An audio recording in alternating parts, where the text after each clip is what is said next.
How did you become a confinement nanny? I didn't choose this career, so the career actually chose me.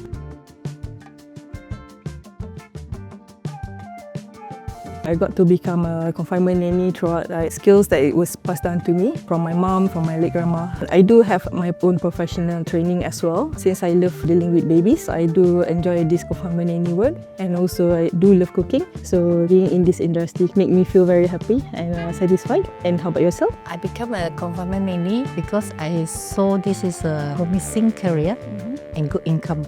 Oh, true, very true. The job also give me a sense of accomplishment for support the new mother and newborns during the time when they are very fragile and when they need some support. Okay. So, Ms. Lolis, what are some of the traditional practices of your confinement from your culture?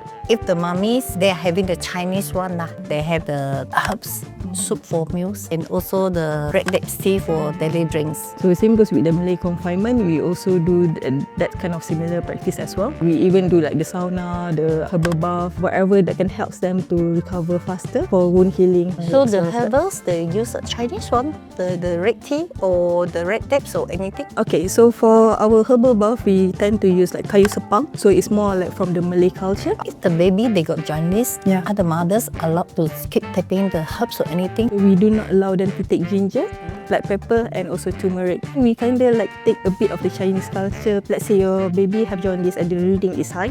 We always ask them to go to the sensei and get the herbal bath for the baby. What is the difference between Malay and Chinese confinement? I would say in terms of ingredient. Secondly, I think Chinese is a bit more stricter. Like you cannot be under the fan. I think it's the traditional ancient type. But nowadays in Singapore, very modern. Actually, for the mummies, we actually advise them after you give birth, it's good for you to have like a deep shower cleanse. So you can wash your hair, you can have like a very good bath. And also for the Malay culture in our treatment, we also do this buru badan. Is something similar to body scrub. So they will feel cleaner. It will make them feel better about themselves. Can you talk about the special recipe that you make for confinement mummies? I normally do the dish depends on what the mummy like. For example, for food child, they have the red wine. You know, in Yong Peng, or the red wine a lot. We cook the soup one, but for Hokkien, we have to stir fry. They said the sesame chicken or sesame meat, and then with the lemongrass, it's different. Like myself also, I always ask the client like what's their preference. We always start off with the Malay dishes.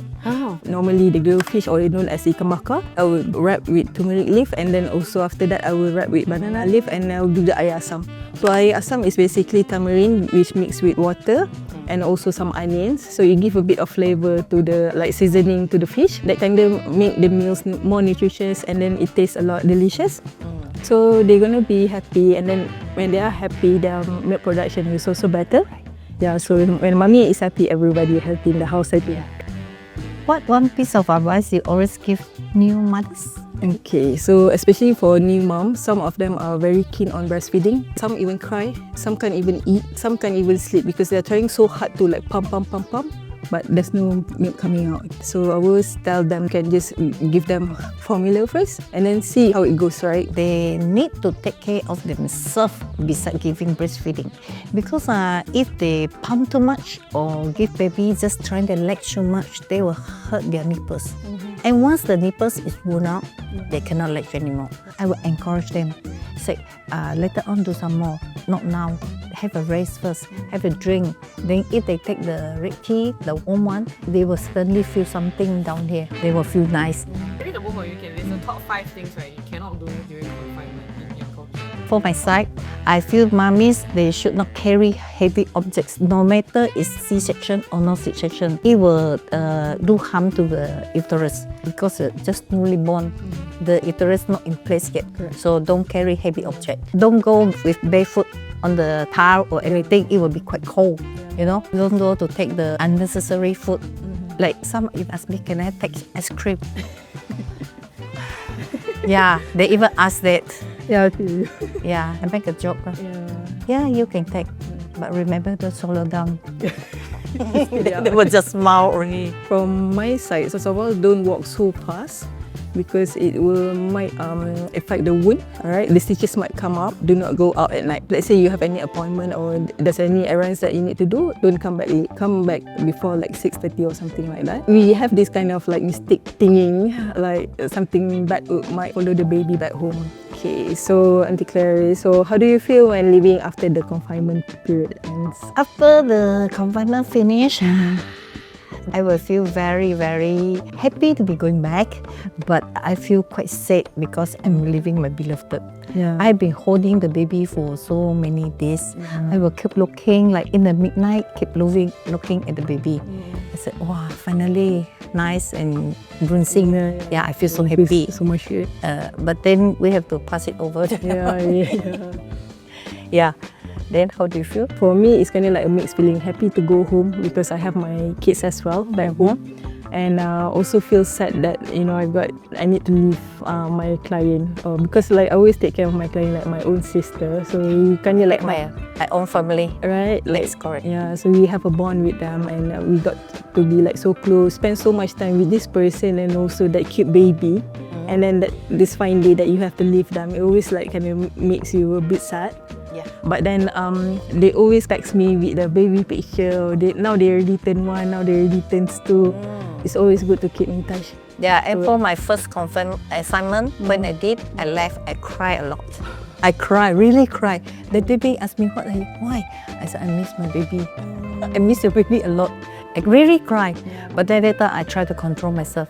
I tried to get them to take over because the third week, we believe that they see the coloring like black, white, and that one. They will follow. So by now, you should come a bit closer with the baby, like latching.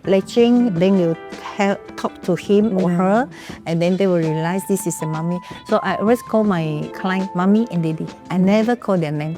So when the baby hear this, they will always have the knowledge, oh, I'm now with mommy and with baby. So what is the hardest thing about being a confinement nanny? Well, the hardest part I think is because when you have your own family and your own kids, that you need to leave them to take care of another baby, because you kind of like need to be emotionally stable. So when you miss your family, you kind of like have to forget about it and just focus on your job at the moment. And also when you leave a family, when your package is about to end, that emotional turmoil, right? The hardest part is not able to sleep throughout the night. But it's expected lah, because we have to do the baby's need lah. I need to attend to the baby for the milk feeding and diaper change. Honestly, when I see the baby well take care of and then the mommy feeling at ease, all the efforts it makes worth it.